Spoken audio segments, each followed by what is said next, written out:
For my research project, I've been working in photography, installation, text and video to focus on consumerism and globalisation in Britain, and particularly the relationship of these cultures to mental health and well-being and the paradox of decreasing happiness against increasing personal wealth.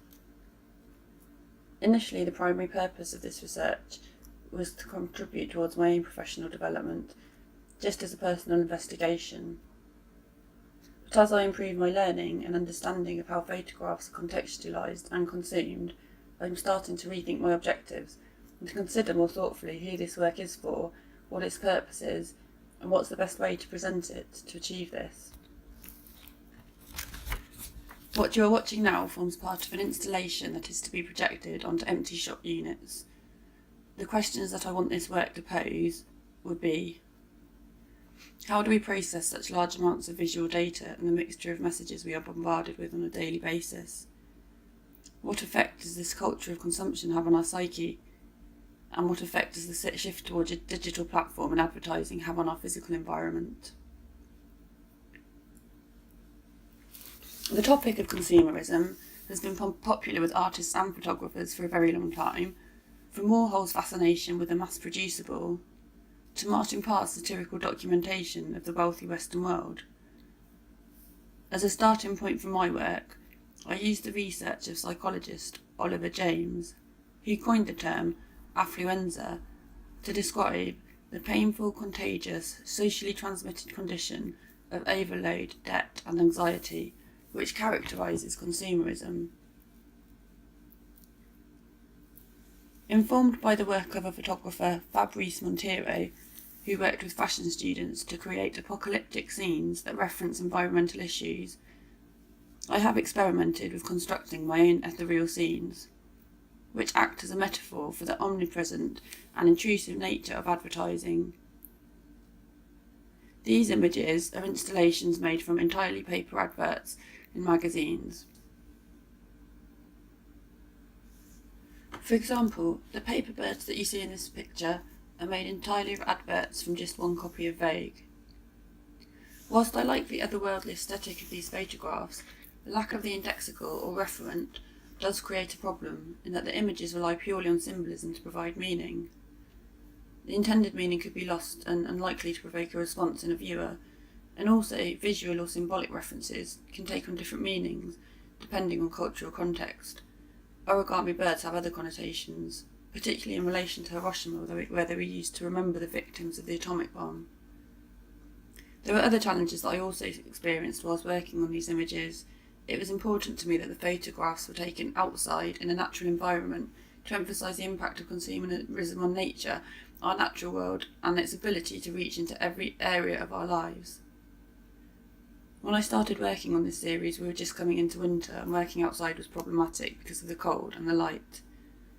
So I may continue to develop this idea over the summer, but as I learn more about how images are read and contextualised, I'm not even sure how successful this approach could be in communicating the idea that advertising is dangerous. Like Salgado's Genesis, the images beautify something which is actually quite grotesque. With this in mind, I began to consider alternative ways I could represent the anxiety and depression that seems to be synonymous from this culture of excess.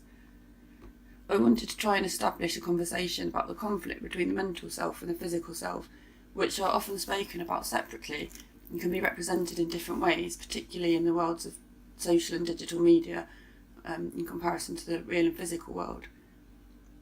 Informed by the Heimlich work of Jeff Wall and Ralph Eugene Meatyard Smith, I wanted to work with a constructed visual strategy, creating images that in some way resemble the vernacular family album type shots, whilst maintaining an element of the unreal or the uncanny.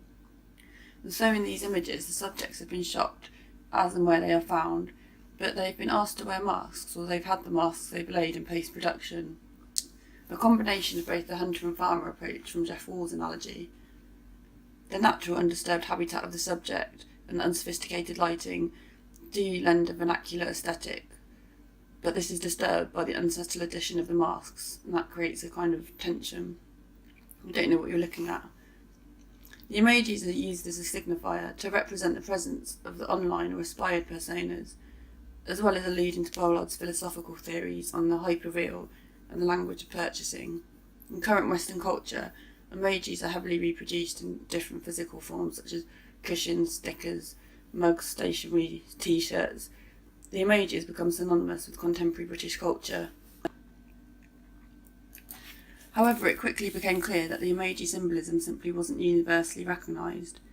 In his book Cultural Representations and Signifying Practices, Stuart Hall explains that the meaning depends on the relationship between things in the world, people, objects and events, real and fictional, and the conceptual system which can operate as mental representations of them.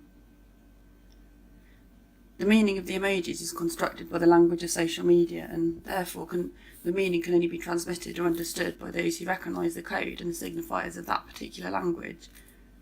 So meaning could be completely lost on one hand, but on the other hand, the cultural connotations of such a symbol are so strong that the dominant reading would overpower any independent response.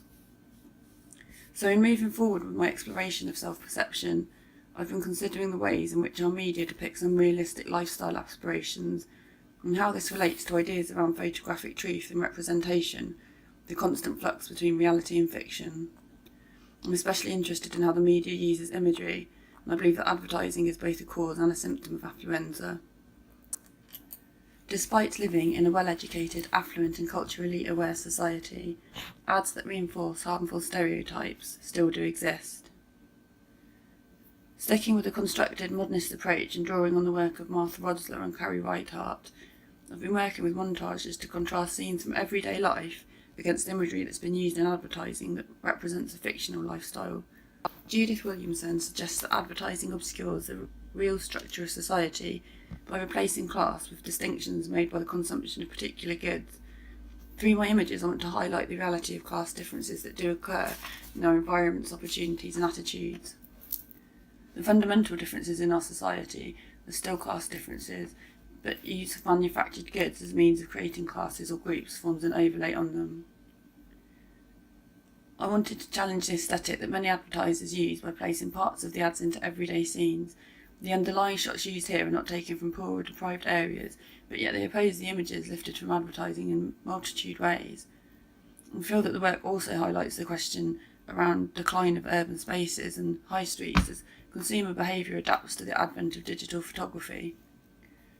I think there is a risk with this type of work that people can think you're cheating in some way. That true photography follows the dramatic documentary principles of Henri Cartier-Bresson.